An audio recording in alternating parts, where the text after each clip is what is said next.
Broncos country, before we get into the chaos happening down in Los Angeles, I need 30 seconds of your time because we are so close to a milestone on this channel. We are sitting at right around 700 subscribers, which means we are about 300 subscribers away from hitting 1,000. 300. That is basically nothing. That's like the number of times Justin Herbert got hit last season. So if you've been sitting there enjoying these videos without smashing that subscribe button, today is the day. Because Broncos is going for 1,000 strong, and I want every single one of you along for the ride. All right, tissues out, Chargers fans, because this one is going to sting. Let's set the scene. It is the middle of August. Training camp is in full swing, and the Los Angeles Chargers are supposed to be the team to beat in the AFC West.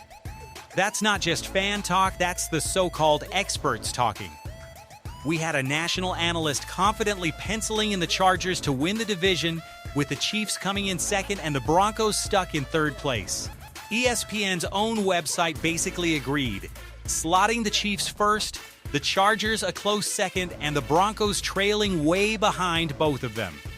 Now, I don't know what these people are smoking over there in the film rooms, but whatever it is, I want some, because that take did not age well. It did not age well at all. In fact, it aged about as gracefully as milk left out on a Los Angeles sidewalk in August. Here's why that prediction is, and I say this with love. Absolutely bonkers. Going into this offseason, the Chargers were swimming in cash. One report ranked them as having the second most cap space of any team in the entire league, trailing only the Patriots, and even then only by a matter of about $27 million. We are talking roughly $100 million in available cap space. That is enough money to build a small country. That is enough money to buy Justin Herbert his own personal offensive line made entirely of bodyguards. And what did the Chargers do with all that cash? They spent the bulk of it on one man, one center, a guy named Tyler Biadasz, who signed a 3-year, $30 million deal to finally give Herbert some stability up front. And Broncos country, I want you to sit with this next part, because it is almost too poetic. During a joint practice against the San Francisco 49ers, chaos broke out in the trenches. A Chargers guard shoved a 49ers defensive lineman to the ground. That defensive lineman went tumbling backward, and he landed directly on the back of Biadasz's legs. Just like that, the $30 million man was down, and he was eventually carted off the field. The team later confirmed the worst, a torn ankle, season over before it even started. Chargers fans, I am not doing a victory lap here, I promise. Nobody wants to see a guy get hurt, not even a division rival. But you have to admit, when you spend that kind of money on one player and he doesn't even survive training camp, the football gods might be trying to tell you something. And here's the truly wild part. This is not new. This is not some one-time fluke. This is officially the second straight season the Chargers have entered the year with a major offensive line injury blowing up their plans.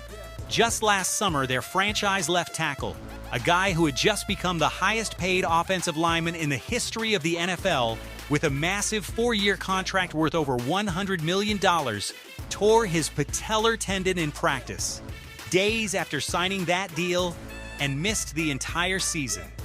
If you're a Chargers fan, you're starting to wonder if their equipment truck is parked on a cursed burial ground. When you see the same pattern repeat itself over and over, that's not bad luck anymore. That is a system problem, and Chargers country deserves better answers than these things happen. Now compare that to how the Denver Broncos operate. Sean Payton and this ownership group have built an entire infrastructure around keeping players on the field. We're talking sleep studies, load tracking, recovery technology poached straight from an NBA franchise. Sean talks about this stuff so much in interviews that it honestly puts casual fans to sleep. Pun very much intended. But here's the receipt. Sean took over a Broncos roster that used to be one of the most banged-up teams in football, and within a few seasons turned them into one of the healthiest rosters in the league. multiple years running. Meanwhile, across the AFC West, the Chargers signed a guy who had never missed a game to injury in his career, and somehow he doesn't make it out of camp. That's not a coincidence, Broncos country. That's a tale of two front offices. So now the Chargers are left scrambling, and their answer is a rookie. Jake Slaughter, a second-round pick out of the University of Florida, is being thrown into the fire as the new starting center. Now look, the kid looks like a genuine athlete, and I'll be the first to admit he could probably fold me in half like a lawn chair. But asking a rookie to walk in and immediately run the show up front, making the protection calls, identifying the Mike linebacker, communicating with a banged-up quarterback under center, that is one of the hardest transitions in all of football. And it showed. In the preseason, even with the Chargers resting most of their starters, Justin Herbert barely got off the field before his coaches yanked him for his own safety. He attempted exactly 2 passes before getting pulled. 2. That's not a quarterback getting a look at the game plan, that's a quarterback getting rescued. And let's talk about the guy lined up right next to that rookie center, because it somehow gets worse. Their starting right guard is a player who, according to grading sites, ranked as one of the worst guards in the entire NFL last season. We're talking bottom 10 among everybody who took a snap at the position. This man wasn't even a starter on his previous team when the Chargers went out and traded for him. So to summarize, the Chargers' interior offensive line right now is a rookie who has never started an NFL game, standing shoulder to shoulder with a guard who statistically could not crack a starting lineup elsewhere. That's not an offensive line, Broncos country, that's a turnstile. That's a welcome mat. That's basically a please sack our quarterback here sign printed in bright neon letters. We actually got to see this play out live during the preseason, and it was not pretty for Los Angeles. Against a San Francisco 49ers defense that was mostly playing backups, that interior line got absolutely shredded. Herbert had 1 target overshot before he was pulled. Their leading rusher in that game was actually a backup quarterback scrambling around, which tells you everything about how well their running backs were doing behind that line. One back had a single carry that went for negative yardage, another averaged barely 1.5 yards per attempt. That is not a rushing attack, Broncos country, that is a group of very expensive men falling down repeatedly. Now, let's talk hope. Because Chargers fans are clinging to one name, Rashawn Slater, their star left tackle who is trying to work his way back from that patellar tendon tear. If he comes back and comes back strong, maybe, just maybe, this offensive line has a chance to be respectable. But here's the sobering reality that Chargers fans need to hear. Medical research on this exact injury shows that players who tear their patellar tendon and try to return to the field the following season and play anywhere close to the number of games they played before the injury, that success rate sits at roughly 14%. 14. That is not a coin flip, that's closer to a lottery ticket. So the entire hope for this offensive line is riding on a 14% shot, propping up a rookie center and a bottom 10 guard. Good luck with that one, fellas. And I hate to pile on, but I have to mention the schedule, because the football gods are apparently not done torturing Los Angeles this year. Reports have the Chargers dealing with one of the toughest travel and rest situations in the league, with a significant negative rest differential compared to their opponents. Translation, more of their games this season will have them landing off a longer flight with less recovery time than the team lined up across from them. So on top of a rebuilt, undermanned offensive line, Justin Herbert is going to be dealing with more hits behind him and less time to recover between games. Last season, he was hit well over 100 times.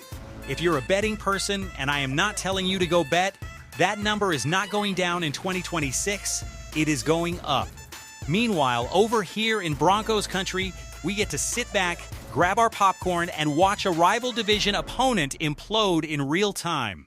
Denver's got its own things to sort out, don't get me wrong. We saw some shaky moments in that preseason game against the Packers. And there are always questions heading into a new season. But when you stack our situation next to the disaster unfolding in Los Angeles with an injured center, a rookie thrown to the wolves, a bottom-tier guard, and a franchise quarterback who has never once won a playoff game, while our own guy got it done in year 2.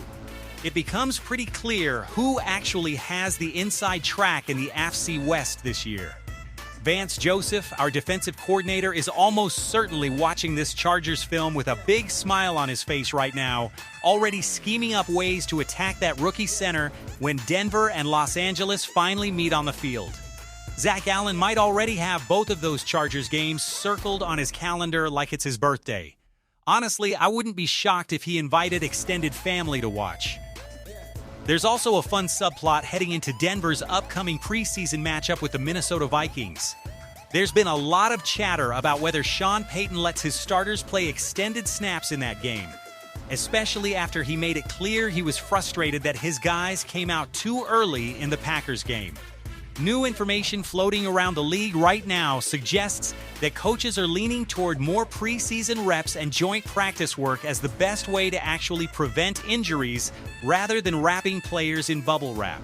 Combine that with Minnesota's defense, which has been running legitimately aggressive looks and stunts in the preseason instead of just standard vanilla coverage, and there's a real chance we see Bo Nix and the Broncos starters get a genuinely useful test run before the games start counting for real. That would be a great chance for Bo to see a live, competitive NFL defense before facing the defending AFC West kingpins in the Chiefs. So here's where we land, Broncos country. On paper, before the season even kicked off, so-called experts were telling us the Chargers were the class of this division. Reality had other plans. Their prized free agent center is done for the year after an ankle tear. Their superstar left tackle is coming back from a patellar tendon injury with historically brutal recovery odds. Their interior line is being held together by a rookie and a guy who graded as one of the worst starters at his position in the entire league last season. Their franchise quarterback got 2 pass attempts in a preseason game before his own coaches pulled him to safety. And their schedule is set up to punish them with more travel and less rest than almost anybody else in football. Meanwhile, the Broncos have a front office that has built its entire identity around keeping players healthy. A young quarterback who already has a playoff win under his belt that Herbert still doesn't have, and a defense that is absolutely licking its chops at the idea of teeing off on that battered Los Angeles offensive line twice this season. The ball don't lie, Broncos country. This division just got a whole lot easier, and it happened before a single real snap of the regular season has even been played. If this video got you fired up, smash that like button right now. Drop a comment and let me know if you think the Broncos should be playing their starters against the Vikings this week. And if you haven't subscribed yet, please do it. We are so close to 1,000 subscribers, and I genuinely cannot get there without you. Thank you for riding with Broncos country. I'll see you in the next one.